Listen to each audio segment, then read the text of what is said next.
تو یہ ابھی بڑی انٹرسٹنگ گیم ہے. دیکھتے ہیں کہ یہ جو پریلیمنری سپارنگ راؤنڈ ہے، یہ فل میچ نہیں شروع ہوا، یہ سپارنگ ہے، اس میں ابھی تک کون جیتتا ہے. پھر 3 چیزیں دیکھنی ہے، ڈیجیٹل سینسس ہوتا ہے، الیکشن ایکٹ امینڈ ہوتا ہے، نیا کیئر ٹیکر پرائم منسٹر کون ہوتا ہے. یہ تو جی میں نے کہا آپ کو میں جلدی جلدی آج کی خبریں بتا.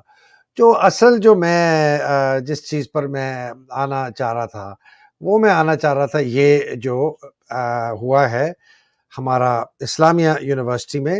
طاہر بشیر چیمہ کی بہت میجر انوالومنٹ ہے اس کے بیٹے کے تھرو، ولیداد چیمہ کے، اور یہ بہت بڑا ایک سکینڈل ہے. اس سکینڈل کے پیچھے میں 3-4 باتیں کرنا چاہتا ہوں.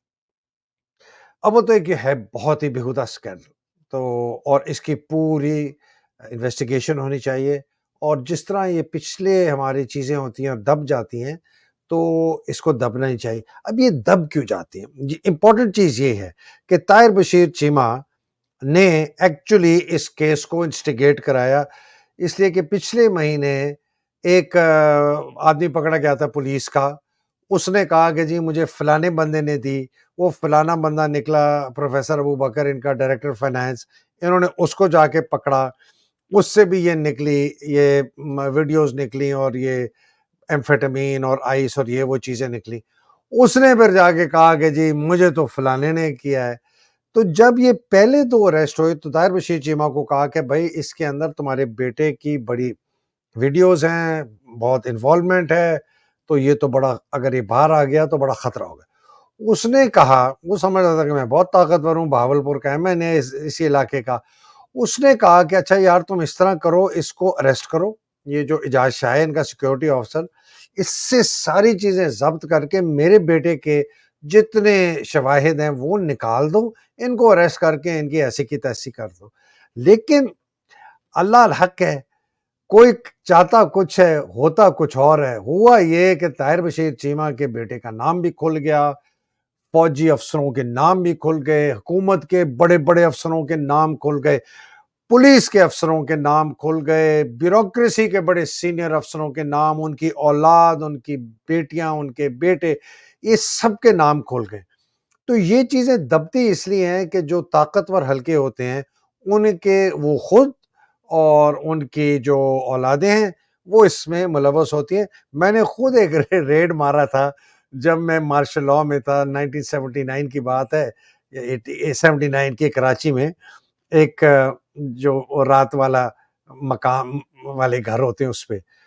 آپ بلیو نہیں کریں گے کہ صبح جب اس عورت کو ہم نے پکڑ کے سیولین کورٹ میں پیش کیا تو ہمارے پاس ہمارے سی او کے پاس جرنیلوں کے فون، سیکرٹریوں کے فون، وزراء کے فون، اور یہ اسلامی ریاست ضیاء الحق کی تھی ہے جی، اور کہ جی اس کو چھوڑ دو، یہ جو اس کا نام تھا پتہ نہیں میڈم، پتہ نہیں کیا، میں بھول بھی گیا، اس کو چھوڑ دو. ہمارا سی او بڑا زبردست، بہت ہی دلیر آدمی تھا. اس نے کہا کہ اس کو جو ہے نا مارشل لاء آرڈیننس کے انڈر اریسٹ کر لو ورنہ اس کو بیل ہو جائے گی، اور ہو گئی اس کو بیل.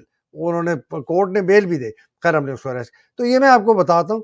تو یہ اب یہ جو 2 لوگ ان کی شکلیں آپ دیکھ رہے ہیں، طاہر بشیر چیمہ. اب آپ سوچیں کہ طاہر بشیر چیمہ ایک چوٹی کا لیڈر ہے پی ایم ایل کیو کا، اور اسی جیسے بہت اور لیڈرز ہیں جو کہ پاکستان کی سیاست میں چوٹی پر پہنچے ہوئے ہیں، اور ان کی وجہ سے اور پاکستان کے اوپر جو فوج نے حکومت کی 30-35 اور ان جیسے لوگوں کو آگے لے کے آئی. آپ کو پتہ ہے طاہر بشیر چیمہ ایکچولی ٹیررسٹ ہے، یہ الذوالفقار کا ٹیررسٹ تھا. اس نے پتہ نہیں کتنے قتل کیے ہوئے ہیں، کتنے بام بلاسٹ میں یہ انوالوڈ ہے.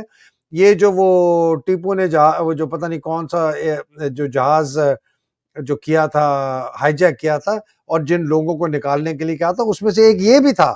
یہ پیپلز پارٹی میں ہوتا تھا پہلے. تو اس کا تو بہت ہی مشکوک پارٹ. اب یہ آدمی آپ کا ایم این اے بن گیا، جس طرح اسرار کسانہ صاحب کہہ رہے تھے. تو پاکستان کا جو صرف جو تباہی ہماری سیاسی طور پر نہیں ہوئی، ہماری اجتماعی تباہی ہے، اور ان لوگوں کی وجہ سے، اس لیے کہ ان لوگوں کو سزا نہیں ملی. اگر اس آدمی کو اس وقت سزا مل جاتی جب اس نے ٹیررزم کیا تھا، لٹکا دیا جاتا، ڈیتھ اس کو سینٹینس ہو جاتا، ایوب خان کو ہم نے لٹکا دیا ہوتا، یا کو لٹکا دیتے، تو آج ہمیں یہ دیکھنے کو نہ ہوتا، اس لیے کہ ہم نے جو ہمارے بڑے بڑے مجرم ہیں ان کو ہم نے نئی سزا دی، تو یہ ہو رہا ہے۔ دوسرا آپ کو یہ دیکھ لیں جی، یہ آدمی جو ہے یہ بڑا انٹرسٹنگ بندہ ہے، اس کو دیکھیں کیا آل فال بکتا ہے، یہ آپ نے سننی ہوگی اس کی اسمبلی میں۔ اول تو مجھے لگتا ہے یہ پاگل آدمی ہے، دوسرا میں حیران ہوں کہ اس جیسا آدمی اتنا چوٹی کا leader P M L N میں پہنچ گیا۔ جو مسلم لیگ نون کے سپورٹرز ہیں، میں چلو آپ کی سیاسی کی سپورٹ کی میں بات کو علیحدہ کرتا ہوں، آپ اس جیسے گھٹیا غلیظ ایک گٹر میں رہنے والے چوہے نما آدمی کو، آپ جس کی اخلاقیات یہ ہیں، جس طرح اس طرح کی بات کرتے ہیں، آپ ان لوگوں کو کیسے ایکسیپٹ کرتے ہیں؟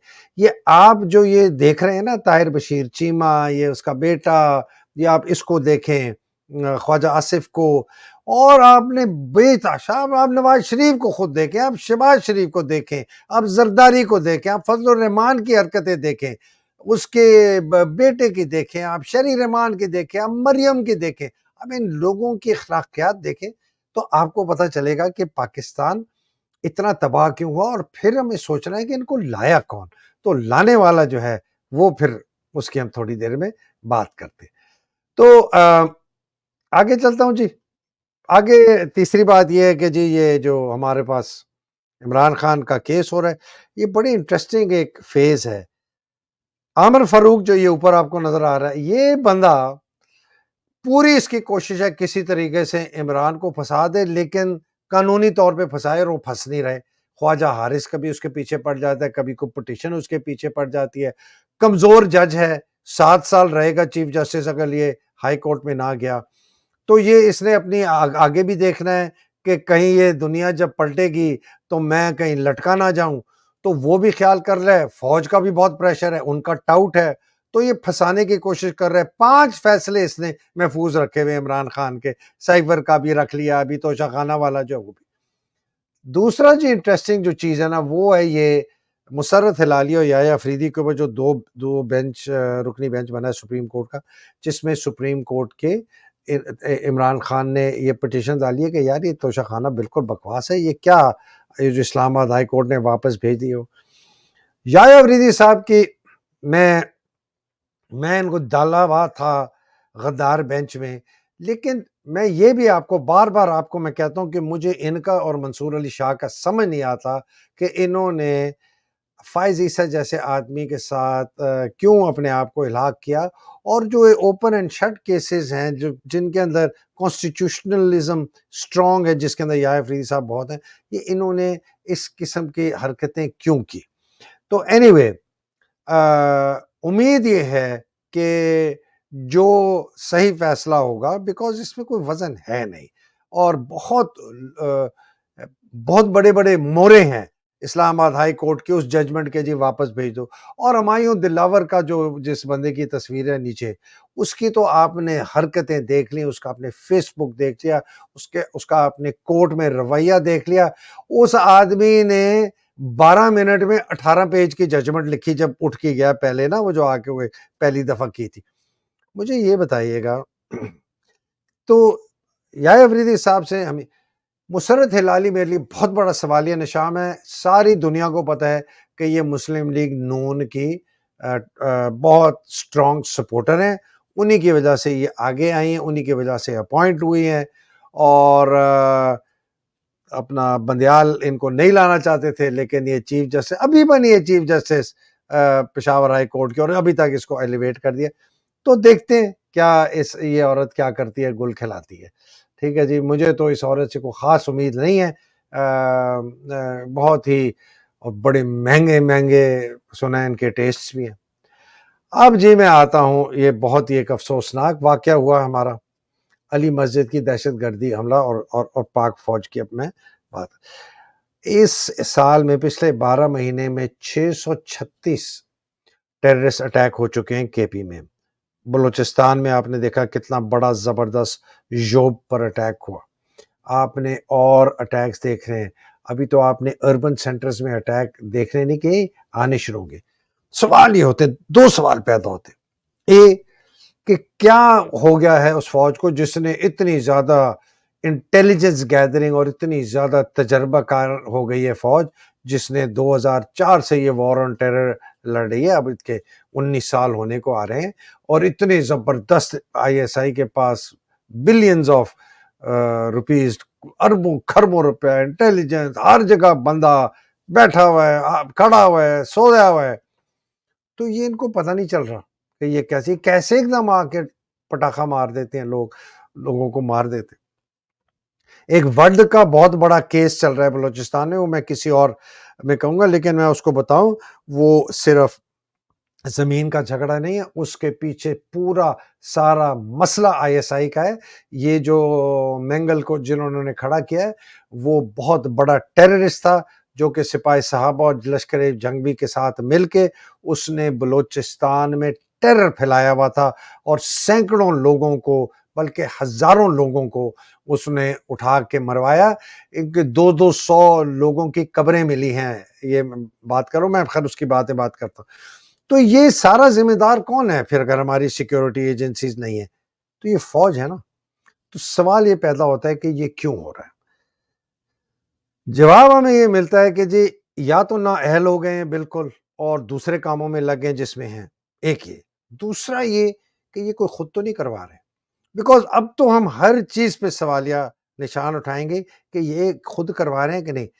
میرا باعث دونوں طرف ہے, یہ نا اہل بھی ہو گئے ہیں, یہ ہمارے لوگ لڑنے والے اب مرنے کے لیے تیار نہیں. ہمارے افسر جوب کینٹ پہ ہوا, ایک افسر زخمی بھی نہیں ہوا. میں بہت حیران ہوں, واقعی بہت حیران ہوں کہ ہمارے 7-8 شہید ہوئے, 15 زخمی ہوئے, 2 یونٹوں کے افسر تھے, میرا خیال ہے 29 پنجاب تھی, 60 پنجاب تھی, اور 7 شہید ہوئے اور 15 زخمی ہوئے, اور کوئی افسر نہیں. سارے 2 این سی او, جے سی او اور 15-16 جوان.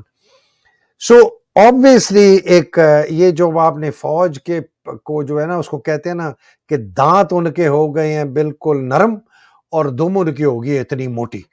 تو نو شارپ ٹیتھ فیٹ ٹیل. تو اور ڈرتے بھی ہیں اب لڑنے سے, کیوں کہ آئے ہیں اب فوج میں آتے ہیں پیسہ کمانے کے لیے, سمگلنگ کرنے کے لیے, اس کی میں آگے بات کروں گا. اور لڑنے ہماری طرح تو نہیں آتے تھے, ہمیں تو پتہ ہے, ہمیں تو اگر کسی کے پاس جاتے تھے اپنی اس کی بیٹی کا ہاتھ مانگنے کے لیے کہ جی ہماری بیٹے سے شادی کر دو, کہتے فوجی کہتے پھوٹا کھاؤ. ابھی تو فوج کے پیچھے پیسہ ہی نہیں ہوتا تھا. تو اگر آپ نے لیفٹیننٹ کپتان, میجر, کرنیل, بریگیڈیئر جرنیل کے منہ میں خون لگا ہوا ہے پلاٹوں کا, پریویلیجز کا, تو وہ کیوں اپنی جان دے گا, وہ جان بچائے گا. دوسرا یہ مجھے لگتا ہے اس کے اندر, بیکاز میرے پاس بہت شواہد ہیں, بلوچستان کے تو انتہا سے زیادہ شواہد ہیں جہاں پر آئی ایس آئی کے افسروں نے خود جو ہے یہ بام بلاسٹ کروائے ہیں. سب لوگوں کو پتا ہے. آپ کمال شاہ آئی جی کراچی ہوتے تھے, ان سے بھی پوچھ لیں. آپ بلوچستان میں پرانے آئی جیز جو ہیں, یہ سی سی پی او ڈوگر جو تھا, ان سے پوچھ لیں. یہ لوگ اینی شاہد ہیں آئی ایس آئی کے اپنے انوالومنٹ میں ان ٹیرر اٹیکس کے. یہ ہمیں پتہ ہے, ساری دنیا کو پتہ ہے جو ان لوگوں کے اوپر نظر رکھتے ہیں. میرے پاس بھی بہت ساری خبریں, میں زیادہ دینا نہیں چاہتا, بیکاز پھر یہ تو ایسا ہے کہ جی یہ تو پھر ہندوستان کی فوج ہوگی, یہ تو کلبھشن جاوید ہو گیا, یادو ہو گئے, یہ ہماری فوج. واقعی ہیں, اور یہ خود بھی کرواتے ہیں یہ دہشت پھیلا. یہ 9 مئی کا اٹیک جو ہے یہ اسی قسم کا فالس فلیگ ہے نا, وہ بھی انہوں نے کروایا کہ جی یہ ذمہ داری ہم کسی اور پر ڈالیں. تو یہ میرے لیے ایک بہت زیادہ ایک خطرناک سچویشن ہے, جو کہ میں سمجھتا ہوں کہ اگر ہم نے اس کے اوپر قابو نہ پایا تو بہت ہمارا حالات خراب ہو جائیں گے. اچھا جا, میں نے فیصلہ کیا تھا کہ اس پروگرام میں میں ایک بہت ڈیٹیل آپ کو ایک پرسپیکٹیو دوں گا کہ ہندوستانی فوج اور پاکستانی فوج شروع ہوئی ایک ہی بیس سے, لیکن اتنی زیادہ ان میں تفریق کیوں ہوئی دو. لیکن وہ لمبا ہو جائے گا. آج کا ویلاگ میں ادھر ختم کرتا ہوں. میں آپ کو صرف 2 باتیں ختم کر کے دو باتیں کر کے ختم کرتا ہوں. ایک، یہ جنگ جو ہے یہ ایک بدماشیہ ایلیٹ کیپچر، جس کے اندر فوج، کرپٹ سیاستدان اور کرپٹ بزنس مین، یہ ایک طرف ہے، پلیز یاد رکھیں. دوسری طرف ہے پاکستان کی غریب عوام، جو کہ اس کے حق جو ہیں سارے چھین لیے گئے ہیں اس ایلیٹ نے. یہ جو ایلیٹ ہے اس نے، یہ دوسری بات کر رہا ہوں، یہ جو ایلیٹ ہے اس نے اپنا ہولڈ جو ہے پاکستان کے اوپر، جو قبضہ ہے پاکستان کے اوپر، نہیں چھوڑنا. جو آپ جتنی حرکتیں آپ اب دیکھ رہے ہیں، کیئر ٹیکر حکومت کو، ڈیجیٹل سینسس کو، الیکشن ایکٹ کو امینڈ کرانے کے لیے، فوج کے جو 11-12 افسر پرائم منسٹر سیکریٹریٹ میں جا کے بیٹھ گئے ہیں، 1 جرنیل، 3 بریگیڈیئر، 7 کرنیل، جو انہوں نے ہماری جتنی ایگریکلچر ہے اس کے اوپر قبضہ کر لیا. 44 لاکھ ایکڑ قبضہ کرے گی فوج آپ کے تمام جو معدنیات ہیں بلوچستان میں اس کو قبضہ کرے گی. یہ سب اس کو بچانے کے لیے یہ خود نہیں چھوڑیں گے. صرف اور صرف 3 طریقے ہیں. یا اس سسٹم کو ٹوٹنے کے لیے کہ آپ کے اوپر کہ خدا نخواستہ باہر سے کوئی بیرونی اتنا زبردست حملہ ہو کہ آپ کی فوج تہس نہس ہو جائے، جس طرح 71 میں ہوئی، تو پھر آپ اس کے بعد جو ہے نا اس کو قابو کریں، اور سسٹم اللہ نہ کرے کہ وہ. دوسرا یہ ہے کہ لوگ جو ہیں وہ باہر نکل کے اور اپنے زور بازو سے نا اس سسٹم کو اکھاڑ کے پھینکیں، وہ ہے ریولوشن. تیسرا جو کہ بہت زیادہ خطرناک ہے، وہ ہے کہ یہ عمارت خود گر جائے اپنے اوپر. اتنی کمزور ہو گئی ہے جو آپ دیکھ رہے ہیں.